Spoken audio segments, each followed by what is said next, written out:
Hey, good morning from Grazeland Farm. It's Thursday, June 1st, and just wanted to give a short video blog update today.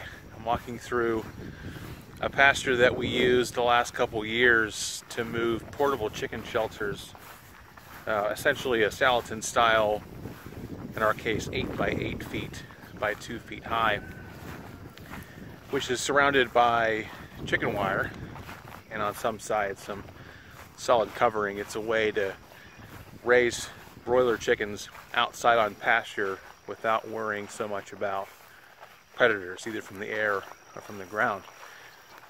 Well, that ground is pretty bumpy, and it's not terribly easy to navigate with those shelters, so we're going to do something a little different this year, at least the first time, the first batch of chickens I should say, by using netting and a portable open shelter like this. So this netting that is around here is what we use for our layers. It's what keeps four-legged chicken lovers away from the birds and keeps them in. This time of the year they're in there because the seeds are planted and we don't want to have them eating all our seeds, obviously. So we're going to try a batch. We have about 4 dozen broilers, and I built a trailer.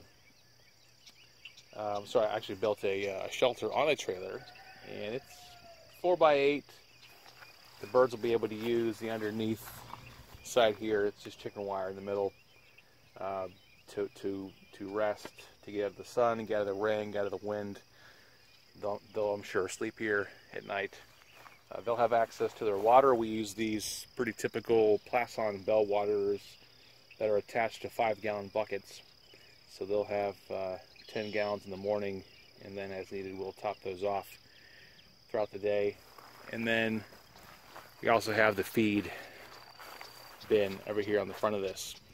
So this is a movable shelter. We'll move the feed troughs every day, probably multiple times a day. Once they get bigger and they're eating even more, we can get them to spread out and spread their manure and eat grass in different parts of this little environment by moving their feeder, and then also moving this cart. This is light enough to move by hand. It'd be a little bit disruptive to the birds and cause too much stress to use the mower. So this netting just basically goes all the way around this area. There's a little bit of grass in the middle just for shade, for protection if the birds want to sleep in there. Plus it wasn't necessary to mow it. It gets a little bit of windbreak too, so all the wind comes from the west, which is why the shelter is parked with the plywood side facing west there. So this should give pretty good shelter. We may end up having to bring ducks or the guard geese into this ring. Right now the geese are with the layers. They're big enough to cover themselves and to get out of harm's way. Plus the rooster does a pretty good job of alerting the hens when there's a predator about. So we will update you guys more on this as soon as the chickens are in here. We've never done this way before, but you know, given that we didn't have an easy time moving the shelters before, we're hoping that this is going to be a little bit more farmer friendly.